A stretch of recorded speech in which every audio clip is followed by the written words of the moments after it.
Does your team ever look at you and say, Jonathan, let's be very careful about this Jesus thing?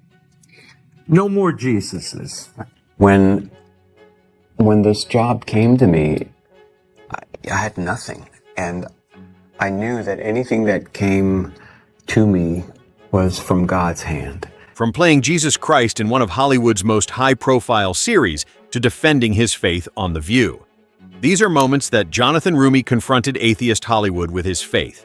Before he was known as Jesus on screen, Jonathan Roumie was another struggling actor trying to make sense of life, faith, and failure.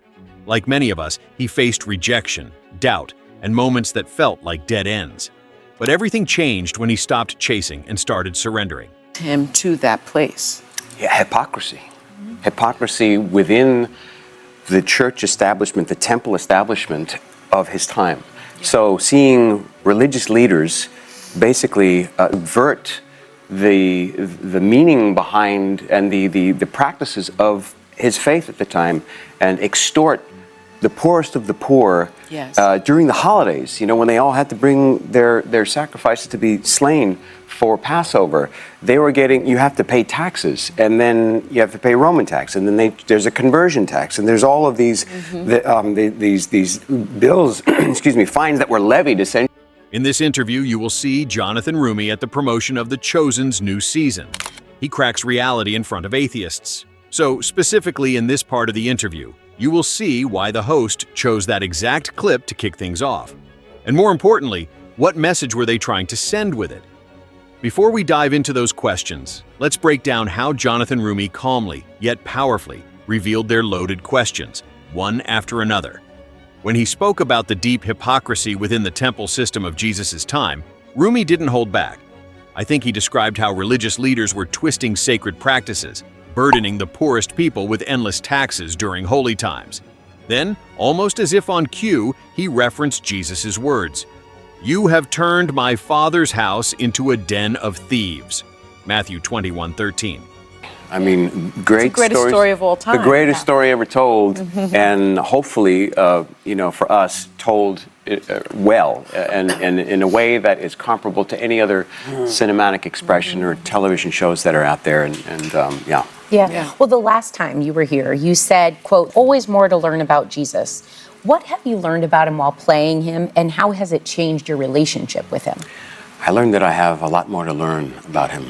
It's a lifelong journey, you know, no matter where you are in the journey of faith, whether it's you just... In this part of the interview, you will see how she thought it was just another segment, something easy to brush off with a few thoughtful questions. But what she didn't see coming was how calm and clear Jonathan Roumie stayed. When asked why The Chosen speaks to so many, even those who don't believe, he didn't quote stats or go into profound theology.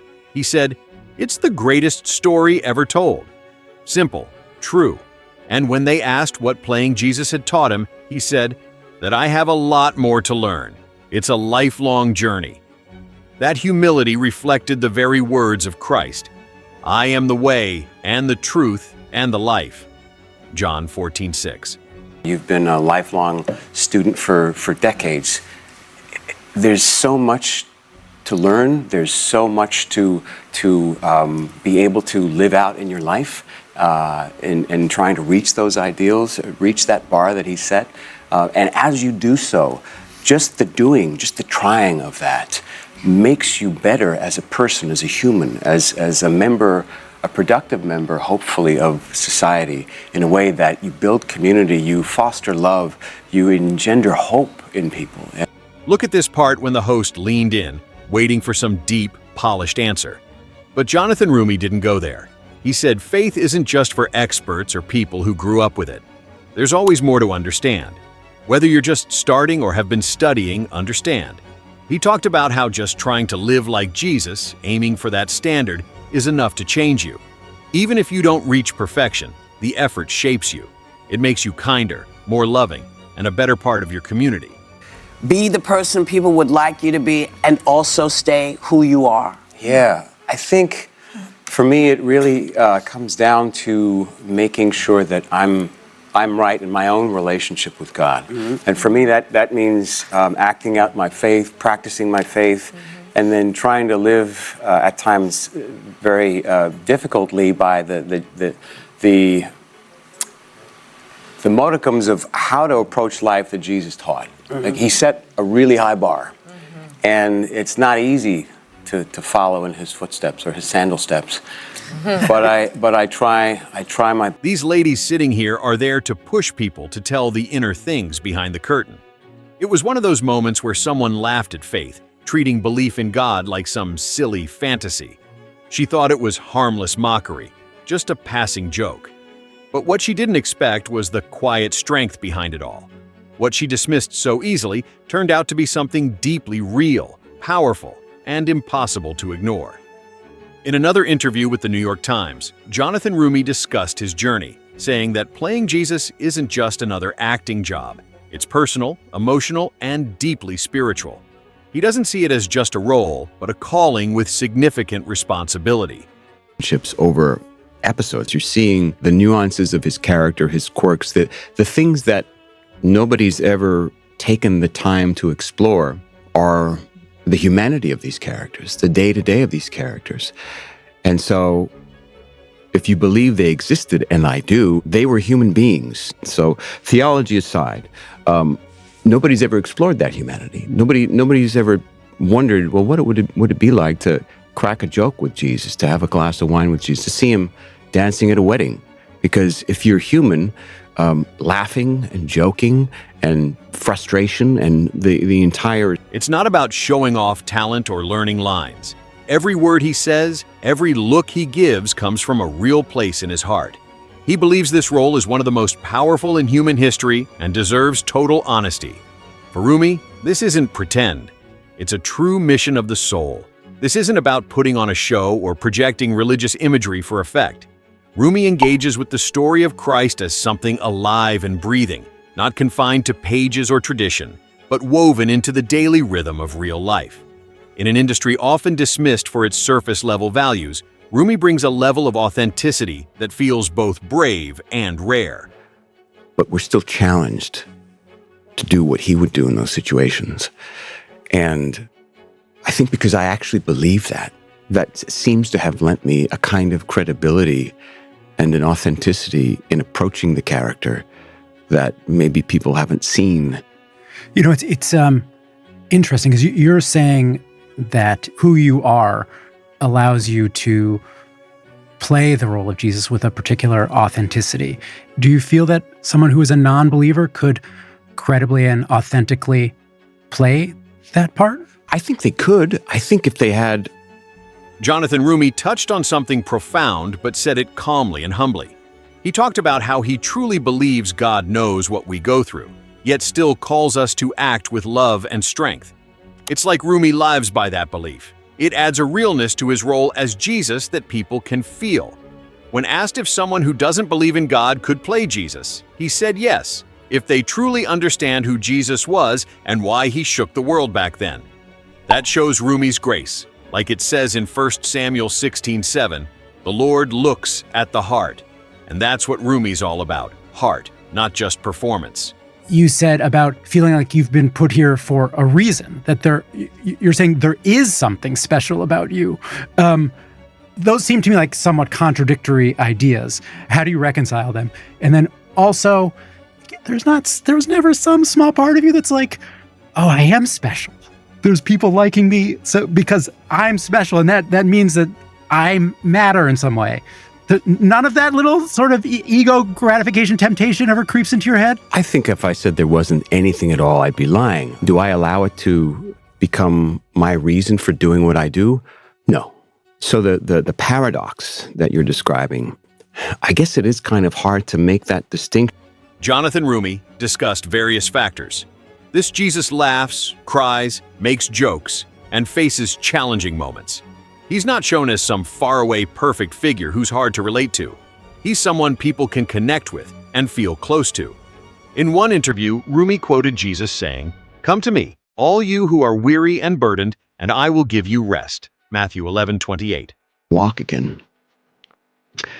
And she says, so I just thought, wouldn't it be great if the same thing happened to my son?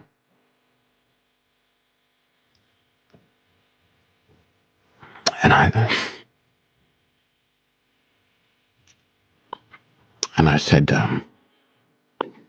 yeah, that would be amazing, but I gotta be honest with you. As far as I know, I don't have that gift. But I would love to pray with you if that's okay.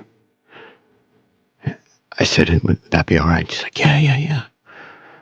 So I just sat there with them. I stood with them and I prayed with them for a minute. And they were so gracious and thanked me. And I walked away and then I just burst into tears. Because I thought to myself, man. This moment in the interview showed Jonathan Roumie's humility. A woman hoped he could heal her son like Jesus did in The Chosen. He gently explained that he didn't have that power but offered to pray with them. In my opinion, that small act meant everything. Later, he broke down in tears, feeling like he let them down, even though he didn't.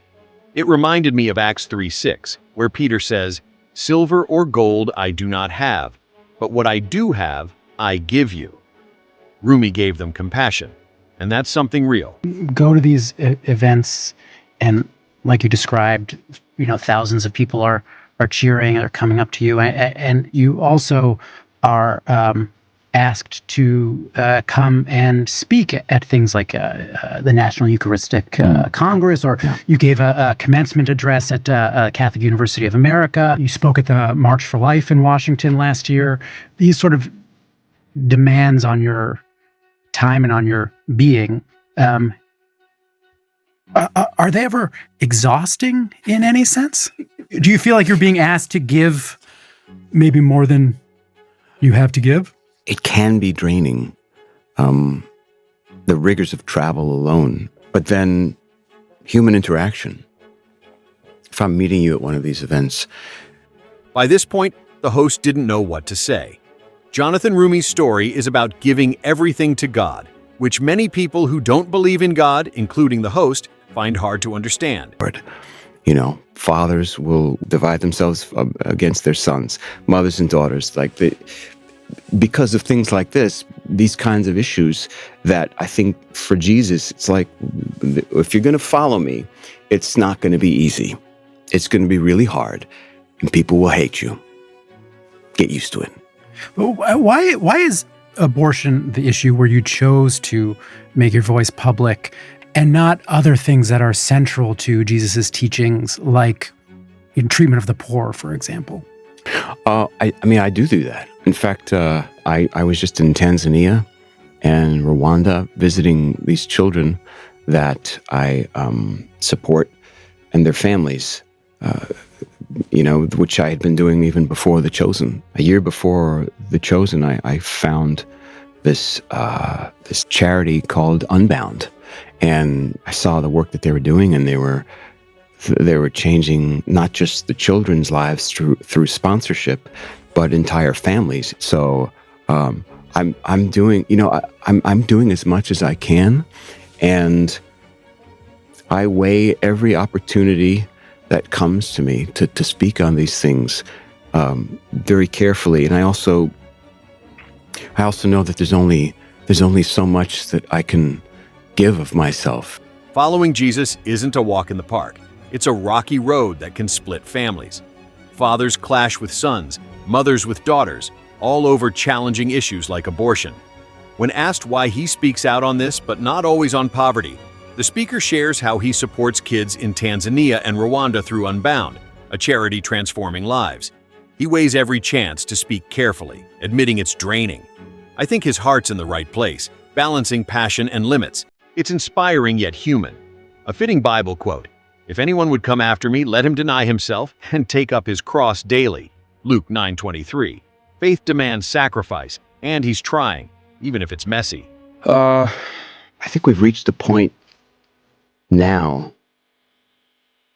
in culture where seeing depictions and images and symbolism of Satan and Satanism and demons and witchcraft and the symbols of that's related to all of the occult are so frequent and regular that it's so easy to become desensitized. I think your mind just filters it like, oh, I've seen that so many times now, it doesn't even register.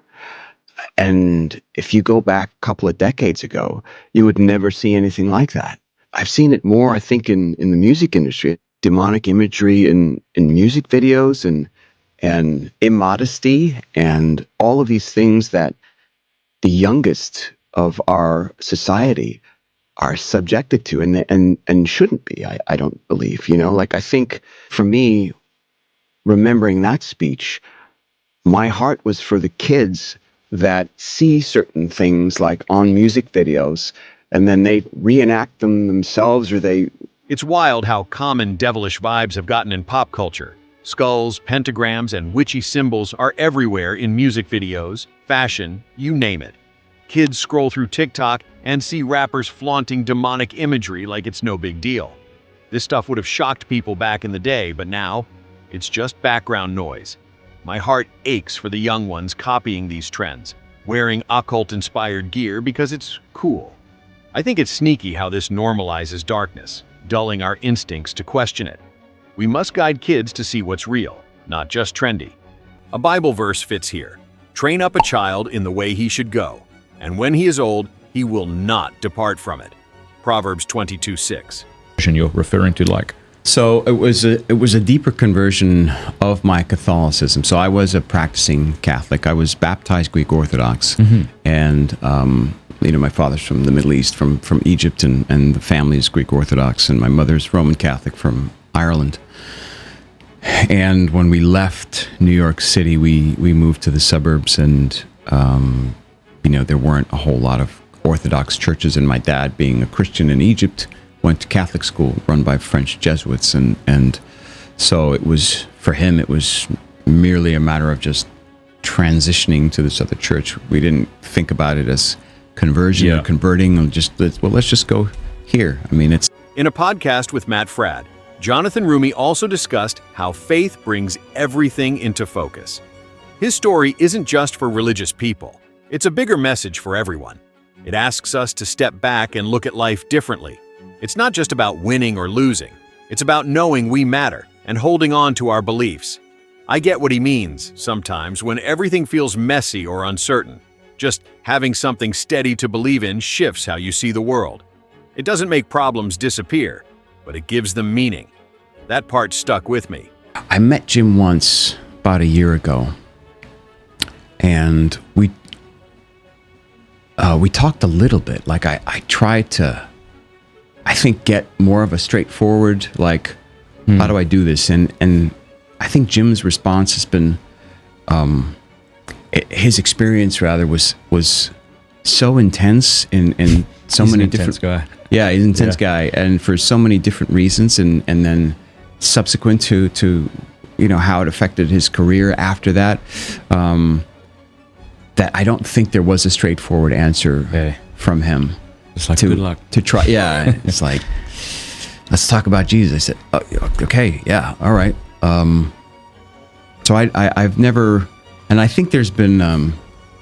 Long before Jonathan Roumie ever stepped onto a set or became the recognizable face of Jesus on screen, he had a dream that felt almost prophetic. 15 years later, the meaning became clear when he was cast in The Chosen. What others might have dismissed as coincidence, Roumie recognized as divine orchestration.